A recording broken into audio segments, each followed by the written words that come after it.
भाइयों जय श्री राम। मैं वेद नागर, राष्ट्रीय अध्यक्ष गोरक्षा हिंदू दल।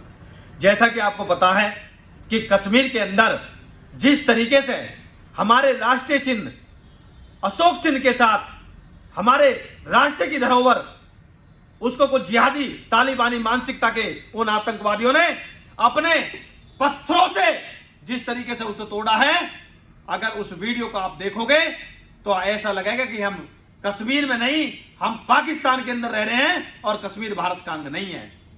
मैं कहना चाहता हूं इस देश के 125 करोड़ लोगों से कि क्या भारत देश के अंदर यह आतंकवादी मानसिकता रोडों पर कब तक पनपती रहेगी? कहां इस देश का कानून? महामहिम महोदया से भी मैं पूछना चाहता हूं कि खुलेआम आतंकवादी और तालिबानी मानसिकता को देश के अंदर जन्म दिया जा रहा है, इस देश के अंदर कानून है या नहीं है? आज बड़े दुर्भाग्य की बात है, जम्मू कश्मीर के अंदर 98% वहां की आबादी उन आतंकवादी तालिबानी मानसिकता को फॉलो करती है, उनको मानती है। अगर जम्मू कश्मीर को भारत का अंग सुरक्षित रखना है तो मैंने पूर्व में भी सुझाव दिया है कि हमारे देश के अंदर 1 लाख लोगों की भर्ती की जाए। 1 लाख वाल्मीकि समाज जो हमारे भाई हैं, 1 लाख भर्ती करके जम्मू कश्मीर पर उन शर्तों पर इन आतंकवादियों की खोपड़ी के ऊपर लगा दीजिए। पूरा कश्मीर ऐसा हो जाएगा जैसे मथुरा वृंदावन। लेकिन करे कौन? बड़े दुर्भाग्य की बात है। मैं आज अपने राष्ट्रपति महोदय से यह भी एक निवेदन करना चाहता हूं और पूछना चाहता हूं कि इस देश को सुरक्षित रखने के लिए क्या एक कानून है या नहीं है? अगर माननीय महोदया जी, अगर इस देश के अंदर कानून है तो आप चाइना जैसा कानून लागू कर दीजिए। यह आतंकवादी मानसिकता जो रोडों पर रोज जन्म ले रही है उसको कुचलने का काम यह कानून करेगा।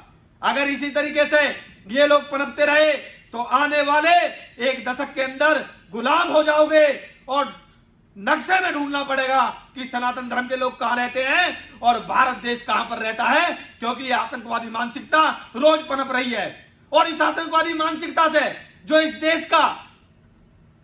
देश का मुसलमान इस देश के लिए, इस राष्ट्र के लिए कुछ करने की हिम्मत रखता है, इस देश को समर्पित रहता है, उसको भी इसी तरीके से टारगेट किया जाता है। क्योंकि यह आतंकवादी मानसिकता जो तालिबानी सोच के साथ इस देश में स्थापित की जा रही है, इसमें उसका भी हम ये चुनाव करना बहुत ही मुश्किल हो गया है कि इस देश के अंदर हमारा जो मुसलमान है वो किस प्रतिशत में और कहां पर रह रहा है।